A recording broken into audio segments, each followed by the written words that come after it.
Welcome to the deep dive. Today we're getting into something really fundamental for anyone thinking about that ESA basic instrument rating, the BIR. We're talking about the art of the scan, mastering that instrument cross-check. Mhm. Because, when you're in IMC, in the soup, those instruments, they're basically your eyes, right? They're your only truth. Absolutely. Total reliance. But the question is, how do you actually use them effectively? How do you pull that truth out without getting lost in the panel? Yeah. It really comes down to the instrument scan. So our mission today, cut through the theory and talk about what really works for staying in control when you're flying IFR, especially in, say, a typical GA aircraft. That's it. Exactly. Yeah. Instrument flying, it's not about staring holes into one gauge. Forget that. It's really about managing information, a constant flow. Managing information, okay. Yeah. And you need a disciplined, continuous scan to actually control the aircraft properly in IMC. There's no way around it. I remember this one student swore blind they could feel the climb starting. Yeah. Glanced down, and the VSI was pegged, going up like a rocket. The scan, it cuts through that seat of the pants feeling, which can be totally wrong in IMC, and gives you the cold, hard facts. Right, facts, not feelings. So let's break it down, the core technique. What are we actually doing when we scan? Is it just glancing around? No, not random at all. It's methodical. Think of it as a structured cross-check. You're looking at your key performance instruments, attitude, heading, airspeed, altitude, and vertical speed. Okay. And typically your attitude indicator, that's your hub, your central reference. Everything kind of radiates out from that and comes back to The anchor, you called it. Exactly. But here's the key insight, I think. It's not just seeing that you're, say, 50 feet low. Uh-huh. It's understanding the rate of change. Are you slowly drifting down, or are you heading down fast? A slow drift needs just a tiny pitch adjustment. A rapid descent needs a much more positive correction right now. Ah, so it's not just what, but how fast. Precisely. The scan tells you both. And that allows for smooth, timely corrections. That's the goal. Keep it smooth, keep it stable, especially in something like a Cessna. Makes sense. That core cross-check is clear. But you mentioned patterns earlier. Does everyone use the same pattern, or does it change? Good question.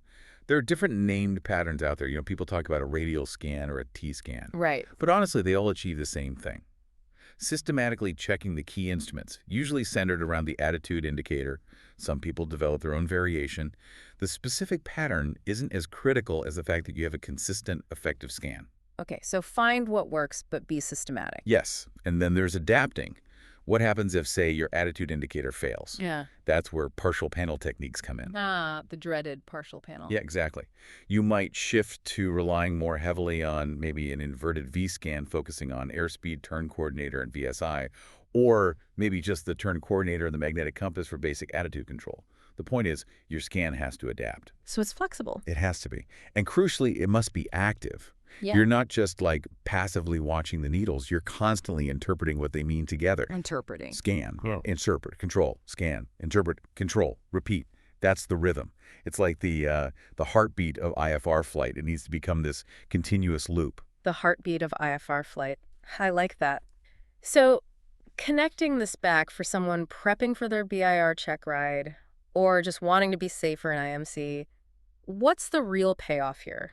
Well, a common mistake is chasing needles, right? Chasing airspeed, chasing altitude. What a good scan teaches you, forces you, really, is to fly attitude first.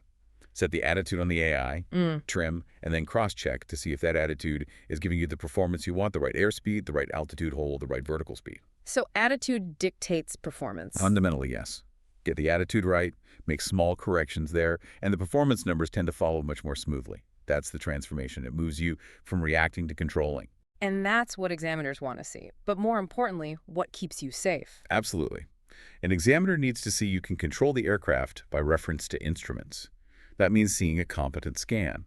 But beyond the test, for us flying GA, it's the foundation. It's what keeps you upright, stable, and, frankly, safe when you can't see outside.